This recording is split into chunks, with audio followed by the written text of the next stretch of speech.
Professor Pete. We are going to go through some animation today. We are going to do a jump sequence, so let's get right to it. I am in Adobe Animate. I'm going to go with the full HD, and a 24 frame rate is good enough for me. I'm going to go ahead and create that. And I'm going to go to the timeline. There's a timeline, and I'm going to start putting in my assets. Go File and Import, and you have the option to put import to the stage or to the library.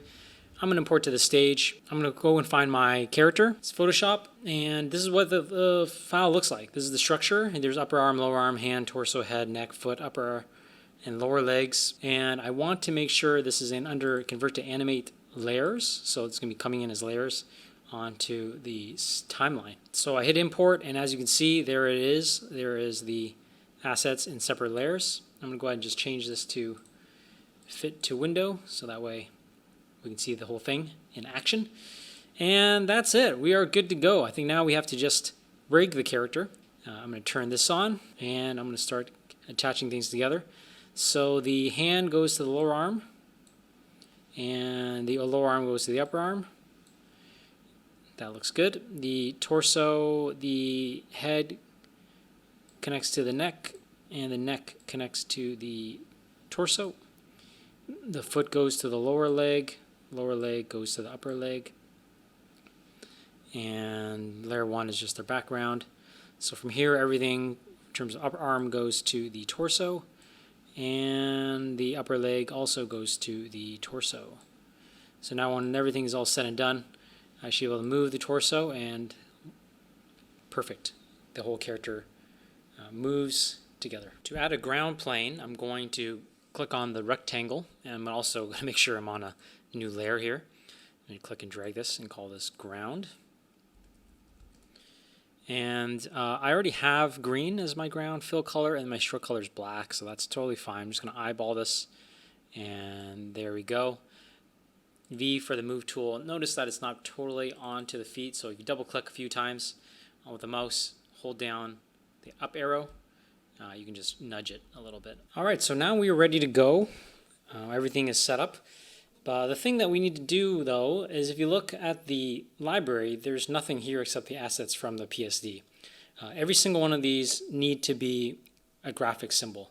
And so there's different things, elements in Animate, but the most important thing to think about is that these all have to be set first before we can adjust the rotation points because they're not appearing in the library. So I'm going to go ahead and convert these, but the easiest way to convert them to symbols, in this case graphic symbols. So the easiest way to do this is create a motion tween. So I'm just going to right click and create classic tween, and now this has created tweens on the right hand side. Now, I mean, ideally you should name these, but because of this exercise, it's just a jump sequence. It's not so important. But the thing to note is when I do this, so if you did set the rotation axes before, you're going to have to go back in and redo that. So once I created a motion tween, you'll see that it did create a number of extra frames. And just to not add any of the confusion, I'm going to go ahead and just delete those. So I'm going to select it and then right click and remove frames. So now I'm just focusing on the first keyframe when it comes to adding the rotation axis. So now we are ready to set the rotation angles. We need to zoom in here and go over to the different parts to get the rotation correct. So right now everything is rotating on the center, and this is no good. So as you can see here, space bar, and it's Q to go to the free transform tool. The free transform tool will pivot along this white circle. So if I go over here, you'll see that it rotates there. We don't want it to rotate there. We want it to rotate somewhere down here. And so we'll go through each part. We'll go to the hand. The hand also needs to rotate. Hold down space bar to pan up here towards the wrist. And we have the lower arm rotate up to the elbow. The thing is, if this thing is not, it's snapping. And this is kind of a problem. So we need to go and, so to change the snapping, we go to View, Snapping, and we want to make sure it does not snap to objects. So now it's no problem. So we got that rotating correctly. Now we can go to the head, rotate that down here. The neck will rotate towards the bottom of the neck, right there. And then let's go down to the foot, the space bar, and the foot will rotate somewhere around the ankle, the lower leg somewhere around the knee, and the upper leg somewhere near the hip. So again, now when we rotate, you'll see that it rotates pretty correctly. You might need to go a little higher because that rotation seems to pull out the hips. So we can maybe put a little higher. And now when we rotate it, it's a little bit better, I'd say. Now we can start animating. So again, for the first pose, I want to hold it for about a second. So that's around frame 24. And so then I'll hit F6. So I'm going to select all of these and hit F6 since my timeline is there. I'm going to go over to the last frame, frame 24, hit Shift F and then hit F6. That creates our first pose, and it's a hold. So in fact, this, you can delete these keyframes because it doesn't change. So from frame 24 to about frame 30 is where I'll have my next pose. So I just shift select and hit F6, and now I can put in the next pose. So the next pose is squash, and I will just go to fit to window and squash the character on this pose. Thing two, the ground has disappeared, so just for the purpose of it, hit F5, and that way the ground stays in place. Go back to frame 30, and now we can set our second pose. The easiest way to do this is to first start off with the root, and the root would be the legs. So I'm going to go in and create that squash using rotation. And I think on the torso also need to move forward a little bit. So that's going to affect some things here. So notice my knee, the knee's kind of messed up there at the very end. So you can see there's some problems already. But just for this demonstration, I think it's fine. And then I will swing the arms back a little bit.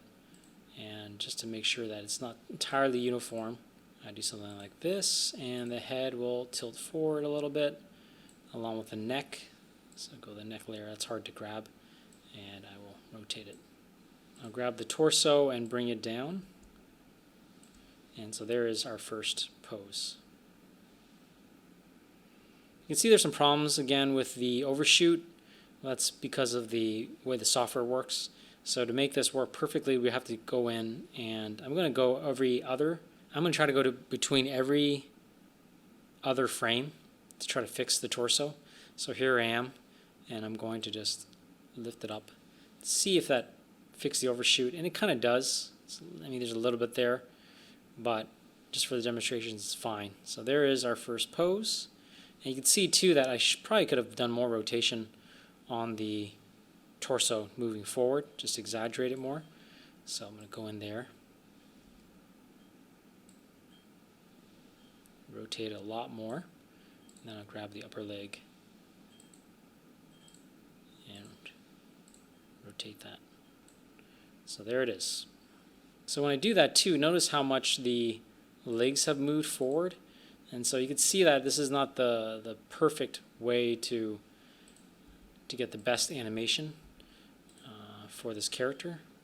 But so I think one possible solution would be to grab the torso and just push it back a little bit.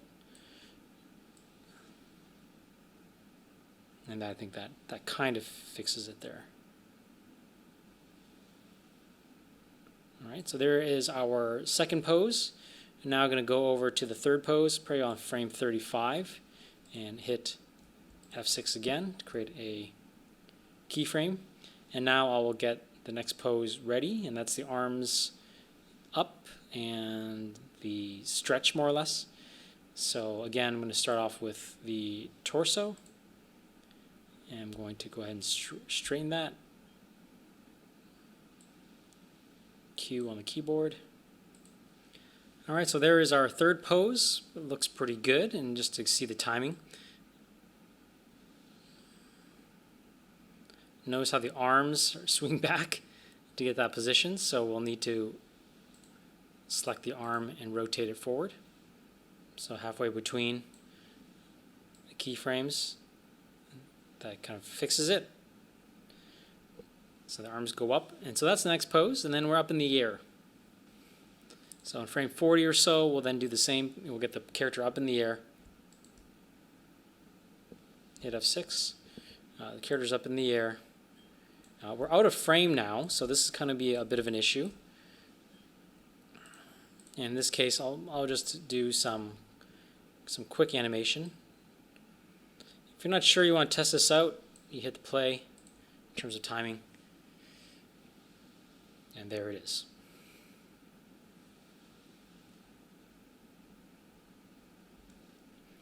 In terms of timing, it looks okay.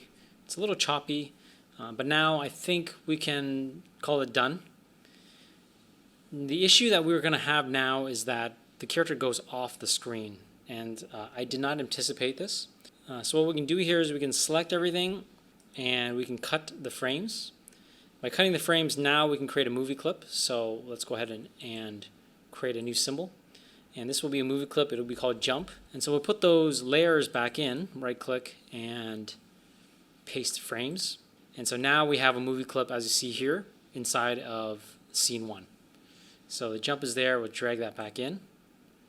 And now it just makes it a lot easier to change the scale because now it's flattened.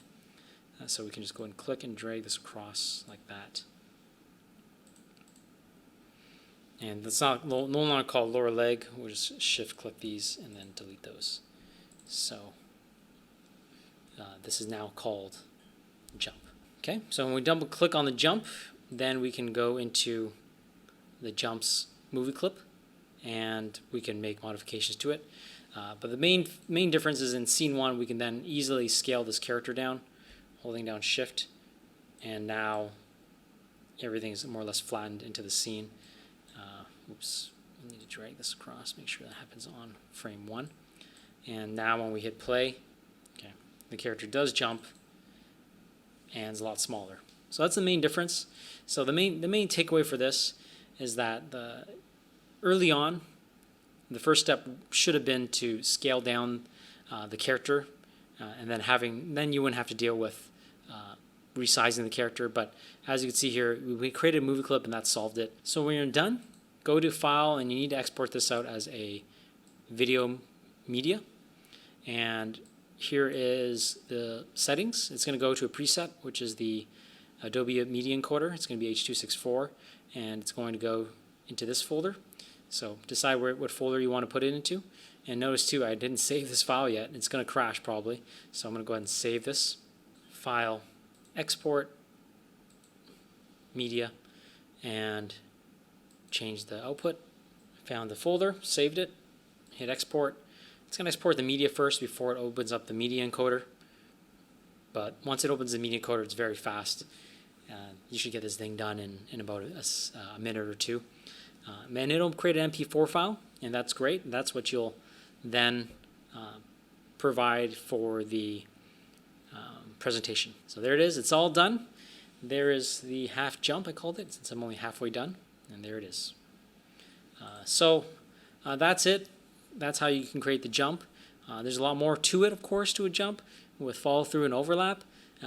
And I'm not going to share that with you, all the details with that. We'll have that in the later videos talking about follow through and overlap.